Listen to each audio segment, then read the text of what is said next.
Ողջույն ձեզ հարգելի հայրենակիցներ, միասնական տեղեկատվական կենտրոնը շարունակում է իր աշխատանքները նոր տաղավարից։ Նախ իրավիճակը ռազմաճակատում։ Այսօր առավոտնից թշնամու զորքերը եւ ահաբեկչական խմբավորումները, վարձկանները, հերոսական խմբերը տարբեր ուղղություններով շարունակել են հարձակողական գործողությունները, հիմնականում փոքր խմբերով, հիմնականում օջախային հարձակումներ, տեղ-տեղ կիրառելով հրետանի, որոշ տեղերում նաև օդային հարձակման միջոցներ, մարտավարական օդուժ։ Ըստ էության, ողջ օրվա ընթացքում բոլոր ուղղություններով որևէ նշանակալի դիրքային փոփոխություններ տեղի չեն ունեցել, չնայած տեղի ունեցած որոշակի մարտական positions have taken place in spite of the battles that took place. At this point, the battles are ongoing.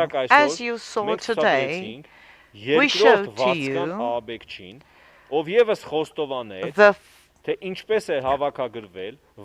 footage of the second Syrian mercenary, and he spoke about how he was recruited, what compensation he was promised, and how he was grouped with the other mercenaries, and how Azerbaijanians are using them, availing of them against us. And in this relation, I can state that there would be multiple surprises, no matter how the Azeri side tries to deny, refute the involvement of the Syrian mercenaries. Of course, we possess the entire information and data about where, in what locations, what tasks, what operations are suggested to them for solving, and I want to say that in the front line, the experience we had with our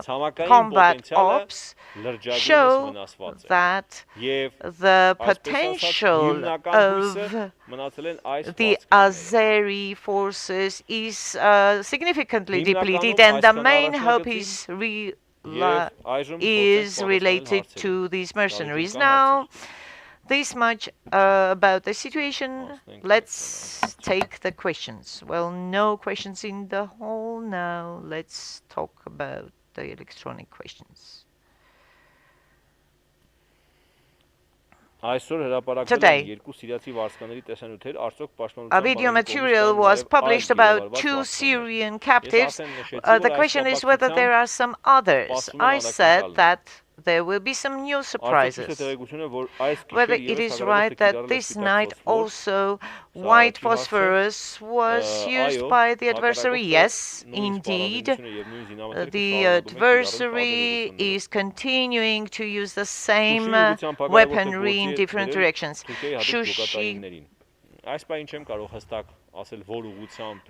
Shushi related is the question, and they say that the adversary has tried to deploy special forces, and here too I can say that surprises are ahead.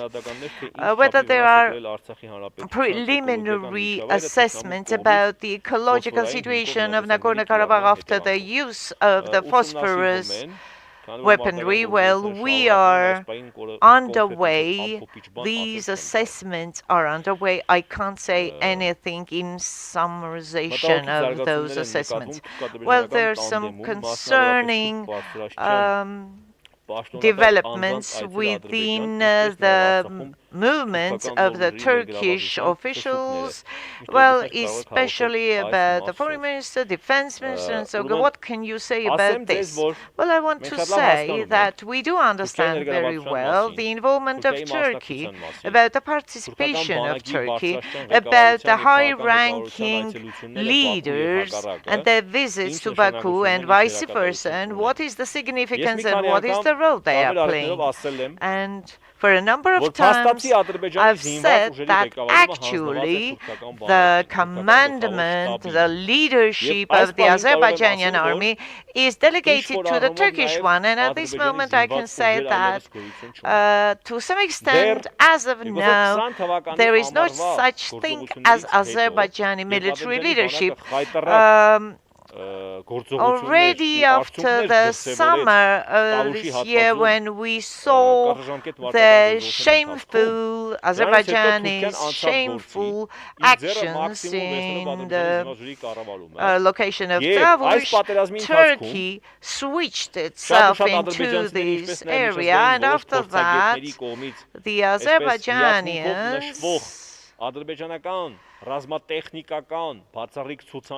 they themselves are boasting with their so-called toppest and innovative technological equipment and so on and so forth, and some foreign media also speak to that fact. This has nothing to do with the Azerbaijani army. This is something that was provided by the Turkey, and after summer that I mentioned, all of this started to be activated. And I want to state that in this direction as well, this prevalence is not going, I mean the weaponry is not going to survive longer, and some surprises in this field also are ahead. We know that in other different directions they are going to launch some offensives, and we're ready. What would you say about non-Armenian programs and maps that are showing the current situation, operational situation, the front line? Should we follow them or take them for granted? Well, for several times I mentioned that we knew about those foreign and non-Armenian maps and programs, and that was something, an incentive for us to come up with our own maps. I don't advise to follow them because you could be trapped in some fake news. Well, I hope that you are seeing our activities. Artsrun and Armenia are not very big in size, and almost everybody knows everybody, and you can see everybody has families, family members, and we are very transparent and very clearly present to you information.